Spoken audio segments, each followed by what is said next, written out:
So I've considered this movie in two parts. For me, I thought the engine of this film was hands down the...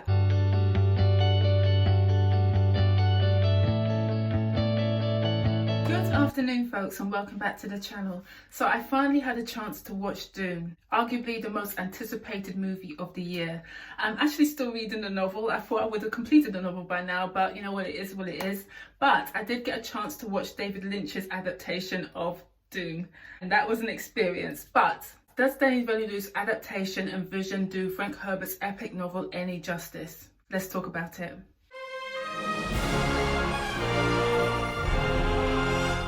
So guys, please comment below if you've watched this movie. What did you think about it? Please be candid. Did you think it was brilliant, good, or just average? Please comment below.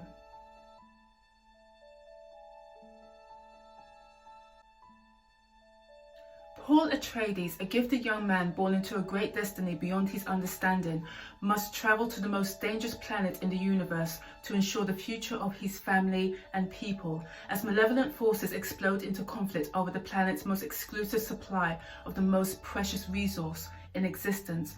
Only those who can conquer their own fears will survive. So I've considered this movie in two parts. For me, I thought the engine of this film was hands down the absolute stunning and exquisite visuals and the fantastic sound design in this movie. Villeneuve is superb at delivering the colossal spectacle of Arrakis. The texture, the locale, the set pieces was just gorgeous in this movie.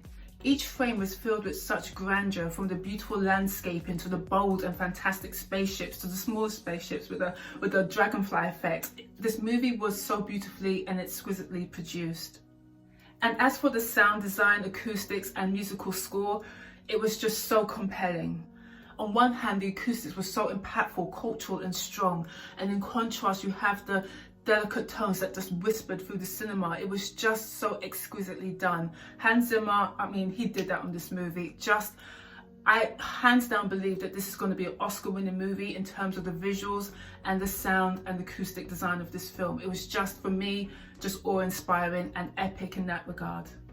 Now, in terms of the plot and the story, the way the story was told, in part you may find the storytelling a bit of a slow burner. There's a lot of exposition in this movie and a lot of slow sequences because their books contain a lot of lore. So this is what I kind of expected. And even though there's a lot of exposition in this film, I felt that a particular character who is so pivotal and pinnacle to the whole story, I felt that his motives could have been better fleshed out. I mean, his decisions totally altered the future of the Atreides house. So I felt that they could have better fleshed out his motives, his backstory. I felt it was kind of condensed in this movie, which I felt was a bit of a letdown for me. But it was, for me, in its entirety, a good adaptation of the book. As for the performances, can we please have a moment for the cast alone? I mean, wow.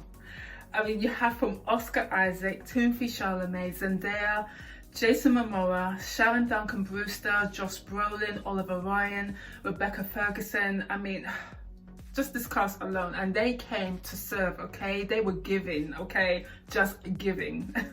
But for me, the most outstanding performance in this movie was hands down Jason Momoa. He was the most charming, most engaging character playing Duncan.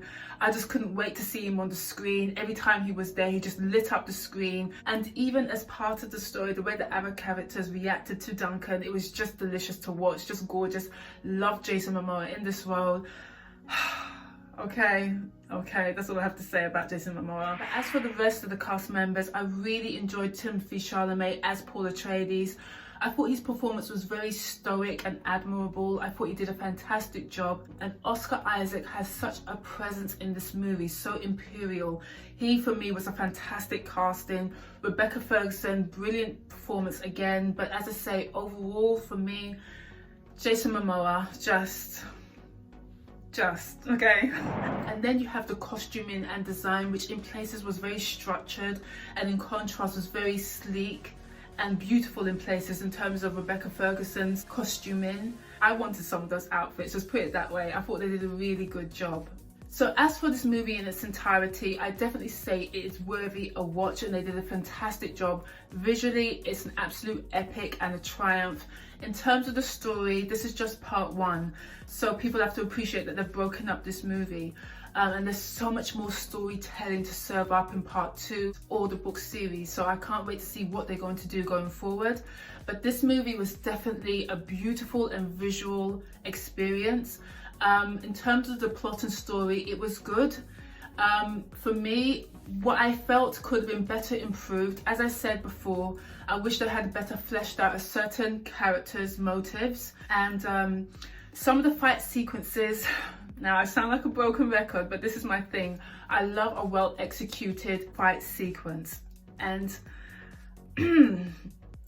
there's some set pieces which were beautiful, and some set pieces were actually visions of future events. But I wish some of the fight sequences actually played out in this movie. I wish they were better tightened up. Specifically, as much as I love Jason Momoa's performance, but I just wish they could have choreographed it a bit better. But that's just my own preference. I just always go on about a beautifully choreographed fight sequence or action sequence. But as I say, this is definitely a fantastic movie. Not my best movie or cinematic experience this year. Visually, yes, but in terms of the story and in terms of entertainment wise, not my favorite. That's bestowed onto another movie which I've done a review on as well. But this was a fantastic movie. As I say, I can't wait for part two. Could have better executed a certain story and tightened up certain action sequences, but overall an absolute triumph visually. You can't flaw it visually, and but that's just my own personal view of this film. So out of 10, I would give Dune, God, I wish I could do it in two parts, because visually 10 out of 10. In terms of the movie and the story, the jeopardy, the conflict and tension of this movie, I would give it, because it's just part one, I would give it, for me, a 7 out of 10, a 6.5 to 7 out of 10. But that's my review of Dune. Beautiful movie, just stunning visually. In terms of entertainment wise, yes, I would just have to say this is just part one, and I can't wait to see how they're going to flesh out the rest of the story of the Dune series. But definitely worthy a watch and worth the wait. For when I did my trailer reaction last year, and I had no idea of the fandom surrounding the Dune series, but now I fully appreciate it and respect it. The novel is fantastic. As I say, I'm still getting through the novel, and I will do a review on the novel. I will get to that, I promise I will. But yes, that's my review of Dune. A 6.5 to 7 out of 10 in terms of the movie in its entirety, but the visuals, 10 out of 10. That's what I have to say, and worthy a watch and worthy the wait. So anyway, thank you very much for watching my video. Please comment below, what did you think of Dune? Love to read your comments, and I'll see you down in the comment section. Anyway, take care guys, bye.